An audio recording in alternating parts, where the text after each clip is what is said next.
Vidéo sur une femme qui expliquait qu'elle avait fourni des filles à Didi pour les freak-off et que Didi était un informateur du FBI. Et à présent, je vais vous raconter un petit peu plus son histoire et on va mieux comprendre pourquoi elle dit cela. Elle explique qu'elle avait 20-25 ans, elle venait de Suisse, elle avait débarqué aux États-Unis et en bonne Suissesse, elle a commencé à vendre des montres. Ça n'a pas marché de toute évidence, car il y a eu la crise financière ou je ne sais trop quoi qu'est-ce.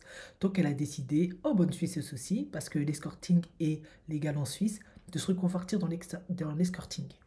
Elle a créé une agence et comme c'est légal là-bas, elle a fait venir des filles. Elle avait 50 filles de la Suisse. Elle a une moitié italienne, hein, de ce qu'elle explique, de toute la Suisse, enfin bref.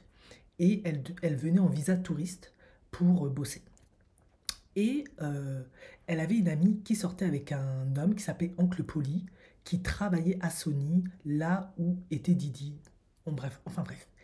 Et elle est partie à une soirée avec cette amie, et c'est là où elle a rencontré Oncle Polly. Et elle a réussi, grâce à cet homme, à obtenir un stage chez Sony. Elle, son objectif, c'était d'être manager, mais vous allez comprendre, il y avait d'autres ambitions derrière. Du coup, elle a commencé à aller dans les événements, à traîner, ça marche un peu comme ça, quand tu veux avancer. Et comme elle recevait plein d'avantages positifs pour elle, elle a décidé de renvoyer l'ascenseur. Donc, elle a décidé, en plus de je ne sais pas trop quelle connexion, mais je pense que c'est lié de ce qu'elle explique à l'escorting, à leur fournir de la farine par l'intermédiaire de quelqu'un. Sauf qu'elle leur a jamais dit vraiment qui. Donc, elle arrivait dans cette industrie du divertissement, les artistes, à fournir de la farine. Qui plus est de la farine, elle leur fournissait aussi des filles.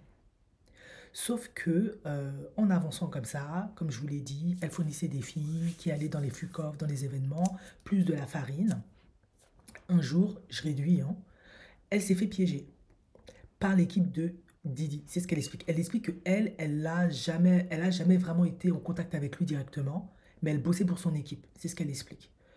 Et un jour, elle devait faire un bise dans un appart, ramener de la farine. Elle s'est fait choper. Et elle a tout de suite compris à travers son avocat, parce qu'elle avait un peu d'argent, vu qu'ils lui ont tout saisi. Elle avait un peu d'argent en Suisse, elle a pris un avocat et ils ont commencé à la défendre. Ils ont réussi à se débarrasser des charges ou de ne pas orienter l'affaire sur la farine, mais plutôt sur les filles. Et c'est pour ça qu'elle a pris 4 ans de prison, etc. Mais en gros, elle s'est fait balancer par l'équipe de Didi parce que c'était avec eux qu'elle bossait. Et elle explique qu'il y avait aussi la mafia noire. Ne me demandez pas c'est qui, c'est quoi, qui était impliqué. Mais elle a très vite compris en fait que si elle a pu se faire avoir et tomber, c'est que quelqu'un l'a balancé. Et ça pouvait être que ces gens-là parce qu'elle était en contact avec l'équipe de Didi, etc., les collaborateurs avec qui elle bossait. C'est eux qui l'ont balancé. Et c'est là où elle a compris comment ils auront pu savoir qu'il y allait avoir telle bise là, qu'elle allait être comme si, que c'était moi, tout le tintouin, si quelqu'un ne les a pas informés. C'est pour ça qu'elle dit que lui, son équipe, mais très certainement lui, hein, parce que forcément, travaille avec eux, c'est tout un organisme en fait, de gangsta et de FBI, voilà. Et par la suite, elle a découvert que cet homme qui était chez Sony, après, a pu créer tous ses médias, tout ce qu'il est devenu. Bon, maintenant, elle est venue parler, parce que maintenant, les 40 sont cuites. Et c'est pour ça maintenant qu'elle explique que pour elle, c'est un informateur du FBI.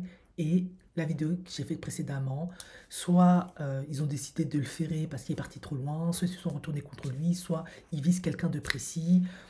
En tout cas, tous ces enregistrements de cassettes, euh, c'était pas spécialement pour lui, pour se protéger, pour faire chanter les gens, de ce qu'elle dit. C'était plutôt pour eux. Enfin bref, c'est ce qu'elle a dit. Ouh, ça devient complètement chaud. Mais je pense que c'est tout à fait plausible.